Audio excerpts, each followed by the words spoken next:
Dear students, how are you all. आज के इस वीडियो में हम बात करने वाले हैं पास्ट टेंस के बारे में, जो कि काफी कंफ्यूजिंग टेंस होता है बच्चों के लिए। लेकिन आज की वीडियो देखने के बाद आपके सारे डाउट्स क्लियर हो जाएंगे and you will speak fluently, क्योंकि पास्ट टेंस को बच्चे काफी सारे और टेंस से कोरिलेट करते हैं। तो मैं आपको बताऊंगी कि आपको किस तरीके से इसका डिफरेंस फाइंड करना है। एग्जैक्टली पास्ट टेंस और प्रेजेंट परफेक्ट टेंस में बच्चे ऐसा सोचते हैं कि ये दोनों कोलैबोरेट करते हैं और दोनों की आइडेंटिफिकेशन एक जैसी होती है। तो मैं आपको बताने वाली हूं कि ऐसा बिल्कुल भी नहीं है। और क्यों नहीं है, ऐसी क्या ट्रिक है जिससे आप हमेशा याद रख सकते हैं और सामने वाले की स्पीकिंग स्किल्स को समझ सकते हैं कि वो एग्जैक्टली आपसे क्या कहना चाह रहा है। ठीक है, तो देखिए मैं बताती हूँ। आपको ये समझना होगा कि पास्ट टेंस जो है बिल्कुल डिफरेंट है एक तरीके से, किससे, प्रेजेंट परफेक्ट से। कैसे? जैसा कि मैंने आपको बताया था कि प्रेजेंट परफेक्ट टेंस के अंदर हम क्या करते हैं, हम उस समय का बात करते हैं या उस चीज के बारे में बात करते हैं जो एक्शंस जस्ट फिनिश्ड हो, मतलब जो अभी अभी खत्म हुए हो, उन एक्शंस के बारे में बात करते हैं हम प्रेजेंट परफेक्ट में, राइट। लेकिन पास्ट में हम बात करते हैं उन एक्शंस के बारे में जो हमने कभी पहले किए होंगे, मतलब काफी पहले किए करके खत्म कर दिए हैं, लेकिन अब हम नहीं करते हैं। बहुत बड़ा डिफरेंस है। प्रेजेंट परफेक्ट में वो बात हम जिक्र करते हैं जो हमने अभी अभी यानी कि प्रेजेंट में काम खत्म करके पूरा किया, लेकिन पास्ट टेंस में हम वो बातें करते हैं जिनके बारे में हम बिल्कुल खत्म कर चुके हैं। जैसे अभी मैं कॉलेज में हूं, suppose I am studying in a college, right. So अभी मैं कॉलेज में हूं, तो अगर मैं बोलूं कि मैं स्कूल जाती थी, तो भाई मैं स्कूल जाती थी यानी कि पास्ट में मैं स्कूल जाती थी, अब मैं स्कूल नहीं जा रही हूं। ठीक है, या मैंने अभी अभी थोड़ी स्कूल खत्म किया है, अभी अभी स्कूल खत्म नहीं किया है। मेरा कहने का मतलब ये नहीं है मैं थर्ड ईयर में हूं मान लो, और मैं कह रही हूं जब मैं स्कूल जाती थी। भाई जब मैं स्कूल जाती थी तो ये तो पास्ट टेंस हो गया ना, ये अभी थोड़ी हुआ। ये समझो, आप इस चीज को समझने की कोशिश करो। प्रेजेंट परफेक्ट में आप हमेशा उन चीजों के बारे में बात करेंगे जो एक्शंस आपने अभी अभी खत्म किए हैं, प्रेजेंट में परफेक्ट किया है जो काम। और पास्ट टेंस में आप उन चीजों के बारे में बात करेंगे जो आपने कभी पहले किए थे, काफी समय पहले किए थे, लेकिन अब आप बिल्कुल नहीं करते हो। और ऐसा कोई भी काम जो आपने अभी अभी खत्म किया है, सिर्फ और सिर्फ प्रेजेंट परफेक्ट इस्तेमाल करना। मैं समझा के आपको थक गई कि आपको ऐसा ही करना है। अगर आप ता है, ती है, ता था, चुका है, चुकी है, लिया है, ली है, या गया है, गई में रहेंगे, तो आप कभी भी इनके डिफरेंस को समझ नहीं पाएंगे।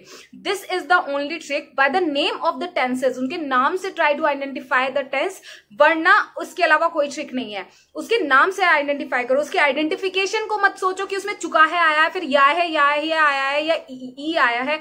डोंट थिंक दैट, उसके बारे में आपको सोचना ही नहीं है, समझ गए। अब मैं आपको ये सारे टेंस वीडियो की सहायता से भी समझाऊंगी, सॉरी नोट्स की सहायता भी समझाएंगे। Let's get started. तो पास्ट इंडेफिनिट में क्या होता है, whenever you are going to talk about that work which you have done before, या फिर you have done in past but you are not doing right now. मतलब ऐसा कोई भी काम जो कभी आपने पास्ट में किया था लेकिन you are not doing right now, अभी आप वो काम नहीं कर रहे हैं, ऐसे सभी कामों के लिए आप पास्ट इंडेफिनिट टेंस का इस्तेमाल करते हैं। ध्यान रखिए। और प्रेजेंट परफेक्ट का कहाँ करते हैं, जो काम अभी अभी खत्म किया, जस्ट अभी खत्म किया, जस्ट फिनिश्ड एक्शन के अंदर बहुत बड़ा अंतर है। स्पीकिंग में भी ध्यान कर रखिएगा, जो काम आपने अभी अभी खत्म किया है वहाँ प्रेजेंट परफेक्ट, और जो काम कभी आपने बहुत पहले किया था लेकिन अब आप नहीं करते हैं, वहाँ पास्ट इंडेफिनिट, राइट। और जब भी आप पास्ट इंडेफिनिट टेंस बनाएंगे या पास्ट इंडेफिनिट का यूज करेंगे, आपको क्या करना है, हमेशा क्या करनी है, वर्ब की सेकंड फॉर्म का इस्तेमाल करना है। जैसा कि मैंने अंडरलाइन कर दिया, second form of the verb आपको इस्तेमाल करनी है। रूल बहुत आसान है, कोई सा भी सब्जेक्ट हो भाई, चाहे I, you, we, they, whatever subjects you are using to speaking, कोई भी सब्जेक्ट्स के साथ हमेशा पास्ट में क्या होता है, वर्ब की सेकंड फॉर्म का आप इस्तेमाल करते हैं। ध्यान रखिएगा, वर्ब की सेकंड फॉर्म का इस्तेमाल करेंगे। कैसे सेंटेंसेस आते हैं और क्यों आप कंफ्यूज हो जाते हैं पास्ट इंडेफिनिट और प्रेजेंट परफेक्ट में, देखिए इसके लास्ट में भी या आ रहा है। और आपने सुना होगा कि भाई जब हम प्रेजेंट परफेक्ट बनाते हैं तो या, ई, चुका, चुकी, ऐसे सेंटेंसेस ये आते हैं, ऐसे वर्ड आते हैं। तो भाई आइडेंटिफिकेशन में कंफ्यूज होना तो बिल्कुल लाजमी है, हर कोई हो जाएगा। इसीलिए मैंने बताया है जस्ट फिनिश्ड एक्शन हो तो उसका इस्तेमाल करें, लेकिन जो काम कभी काफी समय पहले आप करते थे लेकिन अब नहीं कर रहे हैं, तो वहां पर पास्ट इंडेफिनिट का इस्तेमाल करें। जैसे वह घर गया, वह घर गया, ये दोनों में बन सकता है, प्रेजेंट परफेक्ट में भी और पास्ट इंडेफिनिट में भी, लेकिन आप यहाँ पे डिफरेंस समझिए। मैंने लिखा है ही वेंट टू होम, ठीक है, तो मैंने यहाँ पे सेकंड फॉर्म यूज की। इस सेकंड फॉर्म से ही आपको भी पता लगाना होगा कि भाई सामने वाले ने सेकंड फॉर्म का इस्तेमाल किया है स्पीकिंग में, इसका मतलब ये काम काफी पहले का था, अब के बारे में नहीं बता रहा। वो अभी अभी कोई नहीं आया उसके घर, अभी अभी कोई गया नहीं है, काफी पहले की बात बताए जब वह घर गया, ठीक है। जैसे स्टोरी जनरली हमारी पास्ट में होती है, प्रेजेंट परफेक्ट में नहीं होती भाई स्टोरी, क्योंकि पहले की होती है वो स्टोरी, इसी से आप समझ सकते हैं, राइट। अब जैसे हम स्कूल जाते थे, अब मैं कॉलेज में हूँ मान लो, तो मैं स्कूल जाने की बात कर रही हूँ, तो हम स्कूल जाते थे, ठीक है, तो वी वेंट टू स्कूल तो बोलूंगी, अब थोड़ी जाती हूँ, क्योंकि मैं पहले समय की बात के बारे में अपने फ्रेंड्स को बताना चाहती हूँ, ठीक है, तो we went to school, right. अब ये जो नेगेटिव सेंटेंसेज होते हैं, नेगेटिव सेंटेंसेज में आप क्या करते हैं, नेगेटिव सेंटेंसेज में भी आप क्या करते हैं, डिड नॉट का एक हेल्पिंग वर्ब होती है इसकी, डिड नॉट का आप इस्तेमाल करेंगे। किस हेल्पिंग वर्ब का आप इस्तेमाल करेंगे, डिड नॉट का आप इस्तेमाल करते हैं यहां पर, ठीक है, तो ध्यान रखना आप। अब क्या करते हैं भाई, डिड नॉट में कैसे करते हैं इस्तेमाल, जब भी डिड नॉट आएगा, जब भी डिड नॉट आपको लगाना हो, यानी कि नेगेटिव सेंटेंस बनाना हो पास्ट में कि मैं स्कूल नहीं जाता था, मतलब नेगेटिव सेंटेंस आपको बनाना है, तो हमेशा डिड के साथ वर्ब की फर्स्ट फॉर्म का आप इस्तेमाल करेंगे।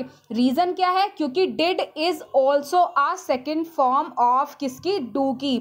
डिड जो है आपकी also a second form of do, इसी वजह से आप हमेशा क्या करेंगे, डिड नॉट का इस्तेमाल करेंगे। Don't forget to use did first form of the helping verb with the did. ऐसा नहीं है पास्ट का सेंटेंस से सेकंड फॉर्म आना है, नहीं भाई, डिड तो ऑलरेडी सेकंड फॉर्म है, कितनी सेकंड फॉर्म लगाओगे, जब डिड लगाना है या डिड नॉट लगाना है तो हमेशा first form of the verb लगाना है, याद रखना है इसको, ठीक है। अब देखिए क्या करते हैं, जैसे उसने खाना नहीं खाया, उसने खाना नहीं खाया, तो भाई ही did not eat the food, he did not eat the food, he did not लग गया। अब डिड के साथ क्या है, खाना, खाने को क्या बोलते हैं हम, खाने को क्या बोलते हैं हम, ईट बोलते हैं। जब ईट बोलते हैं हम खाने को, तो भाई हमारी जो फर्स्ट फॉर्म होती है ईट की, ईट ही होती है, डिड वो तो होती नहीं हमारी, ठीक है, क्या होती है फर्स्ट फॉर्म ईट की, ईट ही होती है। अब हम ईट के साथ सेकंड फॉर्म थोड़ी लगाएंगे, क्यों नहीं लगाएंगे सेकंड फॉर्म, क्योंकि भाई हमारी ऑलरेडी सेकंड डिड आ चुका है। डिड के साथ हमेशा हम क्या लगाते हैं, हमारी क्या लगाते हैं हम, sorry wait a minute, did के साथ हमेशा हम फर्स्ट फॉर्म लगाते हैं, इसलिए हम यहाँ पे फर्स्ट फॉर्म का इस्तेमाल करेंगे। एक और सेंटेंस देख लेते हैं, वह घर नहीं गया, वह घर नहीं गया। अब भाई वह घर नहीं गया, तो जब वह घर नहीं गया तो भाई मैंने यहाँ पे डिड नॉट लगा दिया, he did not go to home. अब जब मैंने यहाँ पे डिड नॉट लगाया है तो डिड नॉट के साथ मैं क्या लगाऊंगी, first form of the verb लगाऊंगी।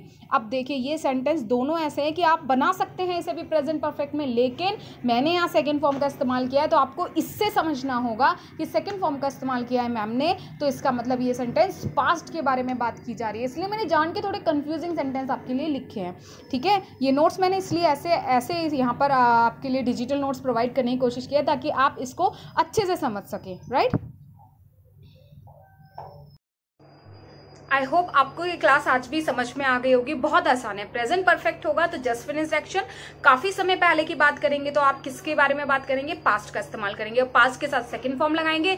नेगेटिव सेंटेंस यूज करने हैं तो डिड का इस्तेमाल करेंगे। इसी के इंटैरोगेटिव और इंटैरो प्लस नेगेटिव सेंटेंसेस लेकर मैं फिर बहुत जल्दी आपके साथ लौटूंगी। काफी सारे स्टूडेंट्स मुझसे पूछे थे ma'am what is the secret of your hairs, what is the secret behind your hairs, your long hairs. तो मैं आपको बता दूं this is a educational channel only, I can not share all these rubbish thing over here, but if you want to know that what is the secret exactly, so I'll share you, but I'll make a separate video for that you need to comment me a lot so that I'll make a video, I'll think about to make the video, but right now I cannot tell you anything about that. So आप please try करिएगा कि speaking skills के अंदर, जैसा कि मैंने आपको बताया, अगर आपको स्पीकिंग करनी है ना तो ट्राई टू स्पीक ओनली। लिखना सीखने के लिए अगर आपको लिखना सीखना है तो you need to write a lot, right. इसी तरीके से आपको बोलना सीखना है ना तो please try to speak. If you will not speak, so there is very less chances you will speak fluently in your future. I'll tell you the trick कि एक ट्रिक भी आपको बताऊंगी बहुत जल्दी, बहुत आसान ट्रिक लेकर आऊंगी आपके लिए, जिससे आपको पता चलेगा आप अपनी फ्लुएंसी को इम्प्रूव करने के लिए एक ऐसी बहुत इंपॉर्टेंट चीज क्या कर सकते हैं, वो मैं आपको लाइव यहाँ करके भी दिखाऊंगी कि किस तरीके से आप अपनी स्किल्स को इम्प्रूव कर सकते हैं, ठीक है। टिल देन अगर पसंद आए, सिर्फ पसंद आए तो लाइक शेयर एंड सब्सक्राइब, नहीं आए तो यू कैन डिसलाइक का भी ऑप्शन होता है वहां पे, उस पर आप डिसलाइक पे क्लिक कर सकते हैं। पसंद आए तो लाइक करिएगा, नहीं आए तो डिसलाइक करिएगा। पसंद आए तो कमेंट करके बताना ये वीडियो आपको कैसी लगी, ठीक है। ये बहुत इंपॉर्टेंट होता है मेरे लिए, क्योंकि आपके एक लाइक से मुझे मोटिवेशन मिलता है, आपके व्यू से मुझे मोटिवेशन मिलता है एज वेल। आप मुझे पूरी वीडियो को पूरा देखकर प्लीज मेरी गलतियां तो फाइंड कर सकते हैं एटलीस्ट। अगर आपको नहीं कुछ अच्छा लगा तो आप मुझे गलतियां फाइंड करके मुझे ये बता सकते हैं कि ma'am this was the mistake that you have done, अगर आप इस चीज को इम्प्रूव करो तो this will be better for us, right. तो मेरा यहाँ मोटिव आप सबको कुछ ना कुछ सिखाना है, कुछ ना कुछ आप लोगों को इम्प्रूव करने का मोटिव है। अगर मैं आपकी कुछ भी किसी भी तरीके से हेल्प कर सकती हूँ तो this will be very, how to say, very important for me, right. So आज की क्लास यहीं खत्म होती है। आपको अगर अच्छी लगे तो लाइक शेयर सब्सक्राइब, नहीं लगे तो कोई बात ही नहीं है। Okay, thank you so much and take care. Okay, and stay at home learning at all, जो भी कर सकते हो keep learning, keep watching the videos, keep learn different things. You can make different things from waste materials. Even I can make lots of things from waste material. This is a free time, spare time, so I'm using my time in very, how to say, very good manner. अगर आपको चाहिए ऐसी कौन सी tips कि क्या इस्तेमाल कर सकते हैं, क्या कर सकते हैं आप इस फ्री टाइम में जो कि आपके फ्यूचर के लिए भी यूजफुल होगा, तो मैं आपको वो भी बता सकती हूँ। प्लीज कमेंट मी यार, कमेंट करो। लाइक नहीं कर सकते, शेयर भी नहीं कर सकते, सब्सक्राइब भी नहीं करना चाहते, मत करो, बट कमेंट करो ताकि मुझे पता चले कि what is the mistakes, what, because I am new over here. मैं न्यू हूं तो शायद आपकी बताई हुई कोई बात मेरे भी काम आ जाए। तो मुझे प्लीज आप लोगों का साथ चाहिए, मुझे बताइए कि what is the mistake I am doing over here. ठीक है, थैंक यू सो मच।